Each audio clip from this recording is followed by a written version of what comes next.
कि केंद्र और प्रदेश दोनों सरकारें हमारी डबल इंजन की होने के कारण जो हमारी डिमांड थी वो सब पूरी की हुई है और सब स्वीकृत की तरफ पूरी महाविद्यालय को लेकर काम चाहे ये अब दिखेगा आपको इन कार्यकाल में वो सारे बेरोजगार जो भाई हैं उनके लिए रोजगार रही नई विषय की बात तो इसे तमाम तरह के हमारे पास डिमांड हमारी नई थी चाहे कृषि में हमारे देश के बच्चे देश की बेटियां से संबंधित गोल्ड मेडल सिल्वर मेडल बेरोजगार जो भाई हैं उनके लिए निश्चित तौर पर हमारे जिले के कई तो इसे तमाम तरह के हमारे पास बहुत सारे विषय हैं।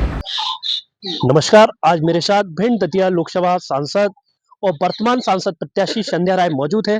जानेंगे इनसे कि किन किन मुद्दों को लेके ये अपनी जनता के बीच जाएंगी और पिछले कार्यकाल में कितनी ये अपने जनता के वादों किए हुए वादों पर खरी उतरी हैं। मैडम स्वागत है आपका। धन्यवाद भैया। हाँ, आप किन किन मुद्दों को लेके जा रहे हैं? देखिए सबसे पहले तो मैं माननीय हमारे केंद्रीय नेतृत्व को, माननीय प्रधानमंत्री जी को, माननीय हमारे गृह मंत्री जी को, माननीय हमारे राष्ट्रीय अध्यक्ष जी को बहुत-बहुत हृदय से आभार करती हूँ और प्रदेश नेतृत्व को भी आभार करती हूँ। जिले के हमारे संगठन के भारतीय जनता पार्टी के कार्यकर्ताओं को, जनता जनार्दन को कि जिनके माध्यम से मुझे पुनः दोबारा क्षेत्र की सेवा का अवसर मिला है।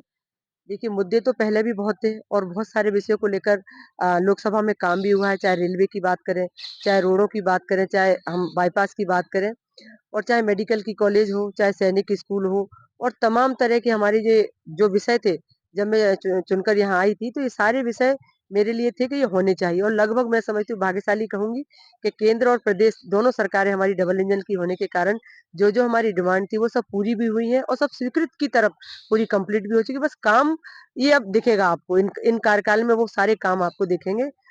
रही नए मुद्दों की बात तो निश्चित तौर पर बहुत सारे डिमांड हमारी नई भी हैं, चाहे कृषि को महाविद्यालय को लेकर हो, चाहे खेल से संबंधित हो, चाहे हमारे बेरोजगार जो भाई हैं उनके लिए रोजगार वाला विषय हो।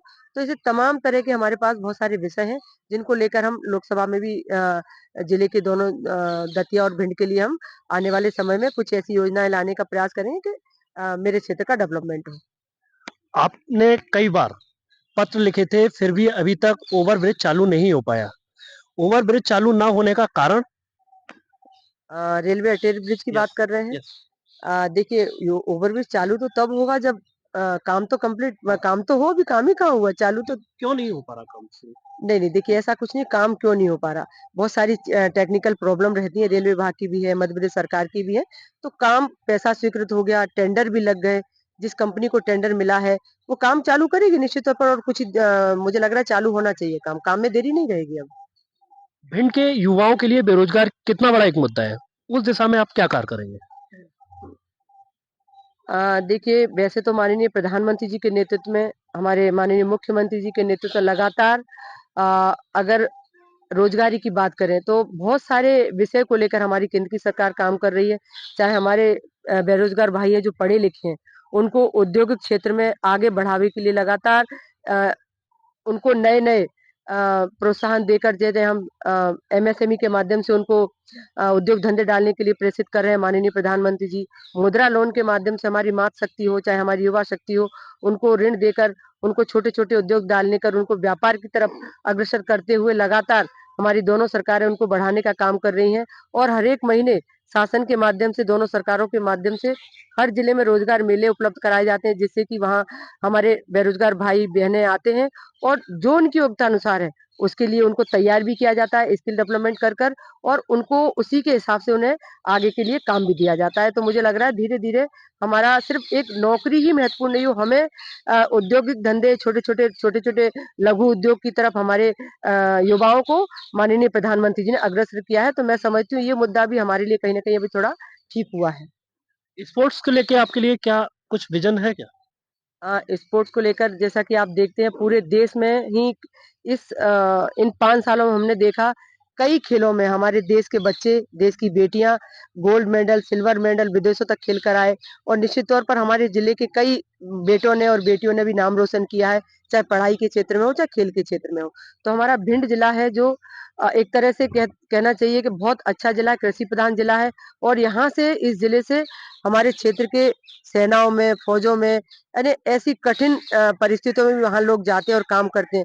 घर में अगर 2 बेटे भी हैं तो भी कहते हैं कि एक बेटा देश के लिए काम करेगा, तो उस तरह की भावना है। तो उनकी माँग है कि यहाँ खेल के लिए कुछ भिंड जिले में ऐसा कुछ बने कि सारे बच्चे हमारे यहाँ प्रैक्टिस करें, ट्रेनिंग ले और खेल कूद कर यहाँ से आगे निकले। आपके सामने जैसे कांग्रेस के प्रत्याशी देवाशीष जरारिया जैसे कि आते हैं, तो आपको उनको किस दिशा देखेंगे फिर? देखिए, सामने वाला प्रत्याशी कोई भी हो, स्वाभाविक है कोई ना कोई तो आएगा।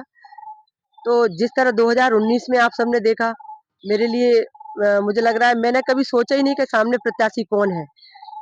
मैंने संगठन की गाइडलाइन के तहत लगातार काम किया और उसी दिशा में आज 5 साल में आपने मेरा कार्य देखा है और अब चूंकि पुनः प्रत्याशी हूँ, तो जो संगठन की गाइडलाइन होगी उसी के हिसाब से मैं तो निकलूंगी। सामने कौन है इसकी मैंने कभी चिंता नहीं की, पहले भी नहीं की और अभी भी नहीं करूंगी। मैं अपने पार्टी के कार्यकर्ताओं के दम पर क्षेत्र में उतरूंगी और मोदी जी के जितने भी हमारे विजन है, जितनी भी नीतियां हैं नीचे तक घर घर तक, उन योजनाओं को लेकर माननीय प्रधानमंत्री जी के नेतृत्व में हम नीचे तक उतरेंगे और बूथ तक माननीय प्रधानमंत्री जी को कमल के फूल पर विजय श्री दिलाएंगे। कार्यकर्ताओं के दम पे आप चुनाव लड़ रही हैं और वहीं कार्यकर्ताओं के जो विधायक हैं, कहीं ना कहीं उनसे आपको भितरघात का कोई डर सता तो नहीं रहा?